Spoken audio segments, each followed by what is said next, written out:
วันที่23กรกฎาคม2026นี้ห้องคุ้มครองสำนักครัวและก่อสร้างหากฐานปกโซแขวงหัวพันได้จัดกองประชุมสรุปเวียกงานประจำ6เดือนต้นปีและวางทิศทางแผนการ6เดือนท้ายปี2026ขึ้นอยู่ที่สโมสรกองบัญชาการปกโซแขวงให้เกียรติเข้าร่วมและเป็นประธานของท่านพันเอกเพชรน้อยรอรอนศรีรองหัวหน้ากองบัญชาการปกโซแขวงหัวพันมีบรรดาฐานหัวหน้าห้องอมคางปกโซเมืองซ้ำเหนือหัวหน้าแผนกห้องแผนกหัวหน้าหน่วยงานห้องหน่วยงานตลอดหอดนายและพลตำรวจภายในห้องคุ้มครองสำนักครัวและก่อสร้างหากฐานเข้าร่วม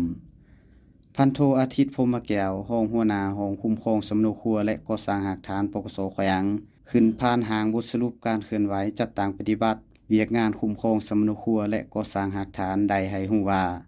ในระยะผ่านมาคณะพักคณะห้องได้ถือเอาเวียกงานศึกษาอบรมการเมืองนำพาแนวคิดให้นายและพลตำรวจ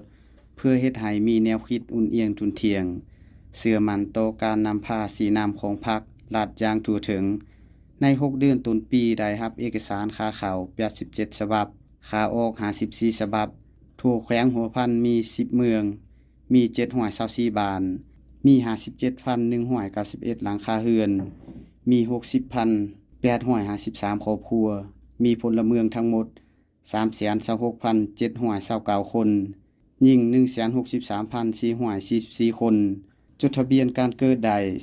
487 คนประกอบเอกสารเฮ็ดบัตรประจำตัวได้ทั้งหมด 1,348 ฉบับป้อนข้อมูลเฮ็ดบัตรประจำตัวให้กรมคุ้มครองสำนักครัวและก่อสร้างหากฐานจำนวน 1,275 ฉบับเวียกงานคุ้มครองอาชีพพิเศษทั่วแขวงมีโรงแรม15หลังเรือนพัก1ห้วย2หลังภัตตาคาร4แห่งรีสอร์ท13แห่งห้านบันเทิงคาราโอเกะ27ห้านห้านกินดื่ม1ห้วย4ห้านห้านอาหาร1ห้วย26ห้านห้านขายโทรศัพท์60ห้านห้านเสริมสวย87ห้านห้านขายวัตถุบูชา14ห้านห้านขายรถใหญ่13ห้านห้านขายรถจักร20ห้านห้านซ่อมแปลงรถใหญ่56ห้านรถจักร2ห้วย25ห้านห้านเซียนกระแจ6ห้านห้านซื้อขายเหล็กเศษ4ห้าน